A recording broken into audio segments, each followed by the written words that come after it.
Salut les gars, j'espère que vous allez bien, bienvenue dans cette vidéo. Aujourd'hui on va parler du chapitre de Jujutsu Kaisen 220 qui signe très certainement le dernier chapitre avant le retour de Satoru Gojo. On a normalement tous les éléments nécessaires à l'ouverture de la lisière du supplice ou de l'envers de la lisière du supplice qui permettrait grâce au pouvoir de l'ange de faire revenir le Deus Ex Machina de Jujutsu Kaisen, ce personnage qui a été mis de côté par Akutami JJ pour pouvoir développer un petit peu une intrigue beaucoup plus dark, beaucoup plus malsaine après les événements de Shibuya, les fléaux, avec Kenjaku, ont complètement dominé le monde de Jujutsu Kaisen. C'était ça qui était vraiment intéressant dans le développement de ce personnage de Satoru Gojo, c'était que lorsqu'il était là, et on s'en rendait pas compte, tous les fléaux essayaient tant bien que mal de faire le mal, mais étant empêchés d'aller au bout de leur malversation grâce au pouvoir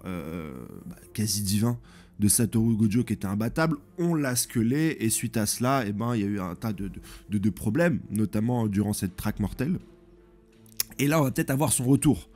Et c'est hyper intéressant. Et il y a beaucoup de choses, j'ai beaucoup de choses à dire, j'ai une grosse théorie dessus. Est-ce que finalement, Satoru Gojo n'aurait pas cherché à être scellé dans la lisière du supplice? Est-ce qu'il ne l'avait pas prévu? Et je vais vous expliquer pourquoi à la fin de la vidéo. Mais abonne-toi bien sûr si tu aimes Jujutsu Kaisen, si tu adores ce manga, qui est extrêmement compliqué. J'ai relu le chapitre au moins 3-4 fois pour vous faire cette vidéo et pour vous expliquer ce que j'avais compris.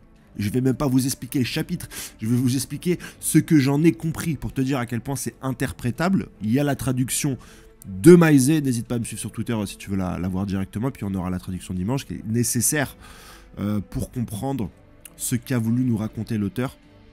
Parce qu'il y a plein de choses compliquées encore. Complicado, tu comprends. La première, nouvelle explication sur la traque mortelle et la construction, la structure de celle-ci, de ce que j'ai compris. La traque mortelle est possible grâce à des pouvoirs de barrière. On sait que Kenjaku maîtrise les barrières, Tengen aussi. Mais mis à part Tengen qui est le boss des barrières et qui fait qu'il y a un petit peu un équilibre dans ce monde, c'est un Deus Ex Machina plus puissant que Gojo, il est au-delà d'humain, c'est d'ailleurs approché de fléau, c'est pour ça que Kenjaku peut maintenant le maîtriser, grâce au pouvoir de Geto. Tu vois, j'ai fait mes devoirs, je connais un peu. Mais voilà, le bail des barrières, c'est important. Mais pour faire des bails de barrières importants, Tengen, je ne sais pas comment ça se prononce, il a créé 5 barrières cruciales. Sur le temple impérial de Kyoto, dans l'école d'exorcisme, dans une grotte d'une forêt, d'une chaîne de montagnes qui sépare l'Est et l'Ouest, et dans un temple de Tokyo, tu connais des bails symboliques au Japon. Et toutes les barrières qui sont créées dans le monde de Jujutsu Kaisen reposent structurellement sur ces 5 barrières, qui sont aux endroits que je t'ai cités. Donc, la traque mortelle en elle-même, qui fonctionne grâce à des barrières, puisque ça a des conditions qui font que les joueurs peuvent rentrer dans la traque mortelle, se rentrer dedans, etc., repose sur ces 5 barrières structurantes. Donc, ce que tu apprends, c'est que Tengen aurait pu, dès le début, supprimer la traque mortelle, puisqu'en supprimant ces 5 barrières fondatrices, il supprime tout le système de barrières.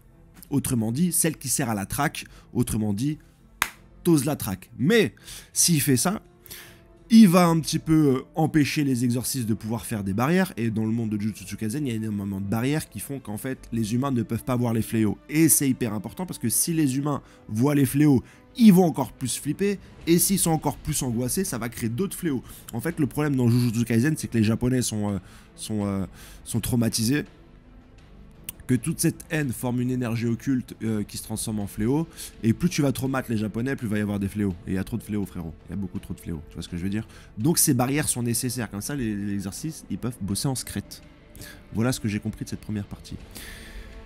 Donc, Kenjaku qui souhaite mettre fin à la traque mortelle pour que le peuple japonais traumatisé fusionne avec Tengen pour donner une forme qui, on l'espère, va l'éclater. En fait, c'est ça, hein. Kenjaku, de ce que j'ai compris, il a juste envie de s'éclater. Il a dit, ouais, j'ai envie de foutre la merde. Malheureusement, mon machiavélisme ne dépasse pas ma créativité. Donc là, j'ai envie de penser out of the box, j'ai envie de foutre une merde astrale. Donc je vais fusionner toute la population japonaise terrorisée avec Tengen pour voir la forme que ça va donner. Un monstre énorme, voilà. C'est un peu ça son délire. Donc il veut mettre fin à cette traque mortelle et pour ce faire, il veut modifier une règle. Il veut qu'il n'y ait plus de nouveaux joueurs qui rentrent dans la traque mortelle. Cette règle, pour moi, c'est ce qui va empêcher, dans un premier temps, Satoru Gojo, puisqu'il va revenir,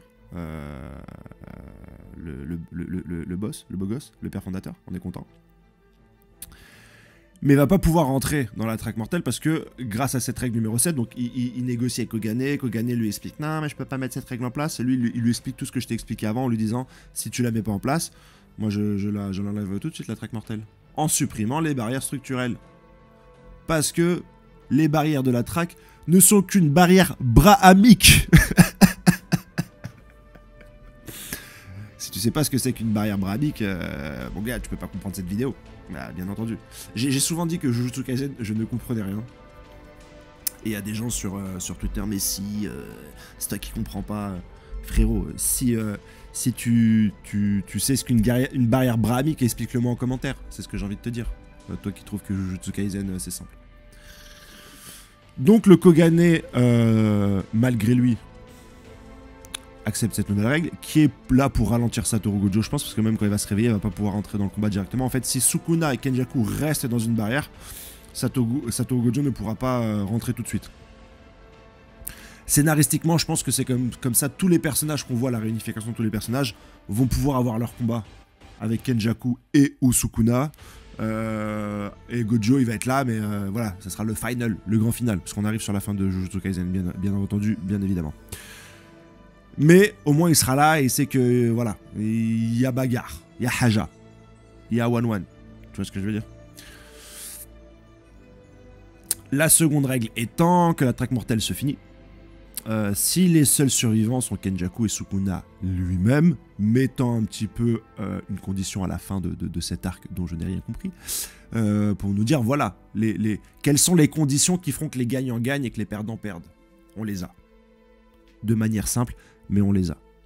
Interrogation de ma part à ce moment-là du récit, Tengen et Kenjaku arrivent vers un Strumon, qui est d'ailleurs, et c'est un flash, un foreshadowing hyper intéressant, et je l'ai lu sur Twitter, ça ne vient pas de moi, mais je cite mes sources, qui est montré dans le premier color spray Jujutsu Kaisen. Ce démon, cette forme, cette gueule, qu'est-ce que c'est? Qu'est-ce donc? Est-ce que c'est un être qui doit être maintenu sous les 5 barrières structurantes de Tengen? Du style, voilà, c'est des barrières structurantes qui servent au déploiement d'autres barrières par la suite, que ce soit Kenjaku ou n'importe qui, les exorcismes pour pouvoir cacher les fléaux aux humains, comme j'ai expliqué. Est-ce que ce sont des démons surpuissants? Est-ce que ce sont des sources d'énergie qui permettent à cette barrière structurante d'exister? Est-ce que ce sont des éléments qui vont permettre cette fusion géniale et ancestrale que cherche Kenjaku? À quoi servent... Est-ce qu'il y en a 5 déjà? Parce que dans les 5 barrières structurantes, là il est sur la barrière dans les montagnes de grottes qui séparent l'Est et l'Ouest. Est-ce qu'il y a un seul démon? Est-ce qu'il y en a plusieurs? Est-ce qu'on a besoin de forces naturelles démoniaques supplémentaires dans Jujutsu Kaisen, sachant qu'on a Kenjaku, très certainement Geto, qui a encore un minimum de conscience, et qui va revenir, j'en suis sûr, puisqu'elle a tenté d'étrangler Kenjaku, et Sukuna.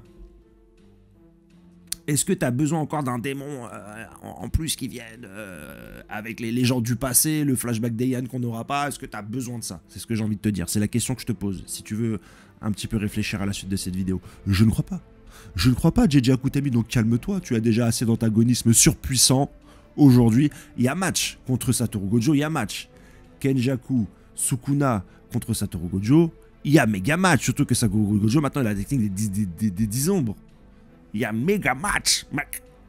Donc, je ne comprends pas cette partie-là, mais voilà, bon gré mal gré, c'est pas la seule chose que je ne comprends pas dans Jujutsu Kaisen. En plus, Kenjaku, il a Tengen maintenant. C'est beaucoup. Revenons à nos moutons, nos héros, qui, arrivant très près du but et se faisant surprendre par Sukuna, qui a pris le corps de Megumi, parlent un petit peu de choses qui pourraient nous aider par la suite. Ils comprennent, avec les 2 nouvelles règles, que la traque mortelle arrive sur sa fin. Et que les ennemis finales... Oh, finalement, ça arrive sur sa fin et ça simplifie tout. On n'est plus là à se battre pour avoir des points, pour changer de règles, pour je ne sais pas quoi faire. Voilà, tu tues Kenjaku, tu tues Sukuna, il n'y a plus de track mortel. On dirait que l'auteur s'est auto-soulé avec son système de track, et que là on va sur un plus puissant. Voilà, t'es le méchant, si je te bats je gagne, si je perds je perds. C'est beaucoup plus simple pour tout le monde, donc je suis très content qu'on en arrive là. Et on a des informations supplémentaires concernant l'ange qui pourrait délivrer Satoru Gojo. C'est est-ce que les autres incarnés peuvent devenir reliques, comme l'a fait Sukuna, puisque Sukuna peut devenir relique en se brisant le doigt, relique qui se fait graille par un tierce, Megumi par exemple, qui devient lui-même Sukuna. En gros, l'ange est incarné dans un corps qui était plus ou moins un peu dans la merde. Heureusement que l'autre docteur qui est là souvent à côté de la bagarre pour sauver les gens grâce à un sort inversé, l'a maintenue en vie pour qu'elle puisse un petit peu ouvrir la lisière du supplice, ou l'envers de la lisière du supplice. Est-ce que tu me suis? Intéressant à savoir, mais on s'en fout. Et déjà, toute cette quête des incarnés, à quoi a-t-elle servi? Tu aurais pu faire un flashback. On aurait eu la track à Heian, ça aurait été stylé. Les personnages seraient partis dans le passé, ça aurait été mortellement stylé. Ça aurait été un arc extraordinaire, avec une finalité du style si la traque dégénère, il y a un trou temporel et toutes les époques se déversent les unes dans les autres, confondues. Ça aurait été génial, même graphiquement, ça aurait été oufissime. Que le passé s'engouffre dans le futur, un peu comme au Japon, pays drastiquement tiraillé par la modernité et la tradition. Ça aurait été fou. Tu vois, là, je te fais un scénario Jujutsu Kaisen saison 3, tu vois. Voilà. La traque mortelle, la traque temporelle, le gouffre temporel, le trou noir. Ça aurait été magnifique. Mais c'est pas le cas. Ça a été des rajouts, les incarnés, jusqu'à aujourd'hui. Sukuna est intéressant. Pour la sœur de Yaruzu et la sœur de Megumi, certainement. Mais t'as eu moult combats, là, pendant cette traque mortelle de tous les personnages. Voilà, c'était pas le truc le plus sexy de la Terre. Je te le dis honnêtement. On a également un petit discours qui peut être intéressant vers des protagonismes lambda qui essayent de parler à Yuji Itadori. C'est dommage qu'il ne garde pas les cicatrices. Ça, c'est un de mes grands regrets, c'est qu'il ne garde pas les cicatrices. Ça aurait été hyper intéressant. Parce qu'il ressemble de plus en plus à Maito. Ça a été dit lors de son combat à Maito. Maito, il lui a dit, mais finalement, on est pareil, machin, parce que toi, tu comptes les fléaux quand tu les tues, moi, je compte pas rien les humains. Et lui, il appelait le rapiécé, il avait la haine de Maito. Ça aurait été ouf qu'il se rapproche physiquement de plus en plus de lui. Et moi, je voulais qu'il conserve un peu ses cicatrices, comme celle qu'il avait conservée, et c'est très rare que les héros de shonen conservent des cicatrices, notamment sur leur visage. Luffy, il a une cicatrice sur le ventre, ok, mais sur leur visage, c'était très rare, et c'est ça que je trouvais vraiment réellement intéressant, et c'est dommage qu'on ne l'ait pas, je te le dis honnêtement, j'aurais kiffé, j'aurais dit, ah, là, t'aurais marqué un point supplémentaire, et t'en as marqué pas mal, JJ Akutami, mais là, tu aurais été bon, tu aurais été terriblement bon.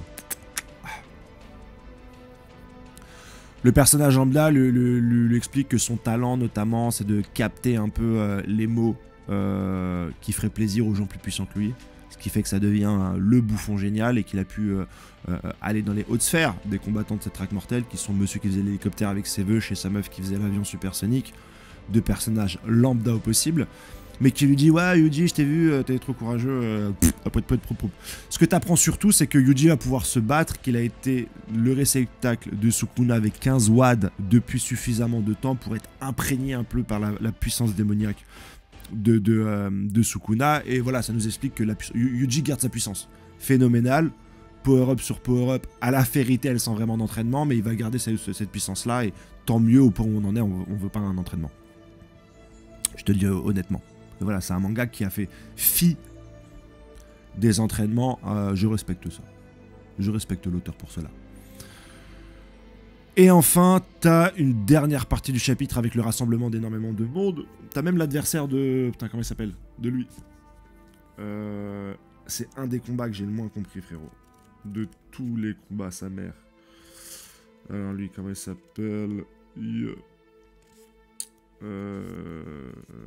Je sais plus. Et le personnage dont je te parle, c'est lui, Hajime Kashimo, il a l'air là de dos, on le voit de dos. T'as la réaction de tous les personnages un peu puissants. Maki, le nouveau Toji qui est là, qui peut vraiment foutre le bordel. Yuta, la famille, gros bordel. Cet élève de terminale dont je ne me rappelle plus du tout le nom. Gros bordel. Il lui manque un bras, lui, d'ailleurs. Je sais pas s'il lui manque un bras, lui. Je me rappelle plus. Ah ouais, le combat que j'ai rien compris, c'est avec son truc des jackpots là. Ouais, t'as 3 jackpots, tu rentres dans le métro. J'ai vraiment rien compris à ça, la vérité. La vie de ma mère. Mais voilà. L'Angela, on va pouvoir ouvrir la lisière du supplice. Et t'as la phrase de Satoru Gojo. Et on va arriver à la théorie dont je voulais te parler depuis le début de la vidéo. Et si Satoru Gojo avait fait exprès de se faire enfermer par la lisière du supplice? D'une part, pour se débarrasser de la gouvernance des exorcistes avec qui il n'était pas d'accord depuis très longtemps. Il protège énormément de monde, Yuta, Yuji et d'autres personnes qui ont réussi un petit peu à rester dans le monde de l'exorcisme, malgré la pression du gouvernement des exorcistes ou des autres instances, uniquement grâce à la protection de Satoru Gojo. Est-ce que c'était pas pour lui un moyen de détruire l'organisation des exorcistes telle qu'elle la connaît, en faisant quand même en sorte que ses disciples et protégés soient sauvés? Il a pris du temps avant de se faire embrigader dans la lisière du supplice. Peut-être qu'il a attendu un certain Yuta, qu'il a attendu un certain Yuji, ou en tout cas des personnages assez puissants. Il le savait au début de Jujutsu Kaisen, il dit « On est dans une ère un peu chelou, je sens que les exorcistes deviennent de plus en plus puissants. » Et notamment à l'école d'exorcisme. Et voilà, il veut former la nouvelle génération. C'est sa mission, il le sait. On sait qu'il est complexé plus ou moins par sa force. On sait que sa force l'a isolé, que cet isolement a poussé Geto du côté obscur de la force, et il dit dans ce chapitre-là, tu ne pourras plus être seul. Il sait que tout ça est à cause de la solitude de Suguru Geto. C'est la solitude. Il était plus là, Gojo, pour aider son pote. C'était les deux plus puissants, et c'est pour ça que le flashback est la clé de tout cela. Il l'a isolé. Il est parti ivre de sa nouvelle puissance avec l'ouverture du 6e œil et le pouvoir de l'infini et le fait de fusionner les deux. Et quand il apprend suite à sa défaite, presque mort face à Toji qui peut avoir des sorts d'énergie occulte inversée, il est ivre de sa puissance, Gojo. Il devient intouchable. Il devient un Deus Ex Machina et il laisse Geto sur le côté. Geto qui travaille tout seul à bouffer du fléau pour pouvoir sauver un petit peu l'humanité. Il veut plus ça. Il veut plus qu'il y ait des exorcistes seuls. Il ne veut plus. Il a formé une nouvelle génération. Il a formé des gens qui sont autour de cette salle. Il a réussi à faire que les gens ne soient plus seuls. Est-ce que c'est pas ça la finalité de ce cher Satoru Gojo? Est-ce que finalement, lorsqu'il était Deus Ex Machina de ce monde, est-ce qu'il ne séparait pas les gens? Est-ce que les gens étaient un peu ramollis? Il y avait des petites batailles, des petites guerres. Les exorcistes eux-mêmes n'étaient pas fédérés. Il y avait des traîtres. Et d'ailleurs, il y a toujours un traître qu'on ne connaît pas, qui bossait avec Kenjaku. Il y avait des traîtres, il y avait des malversations, il y avait de la politique. Les gens étaient seuls.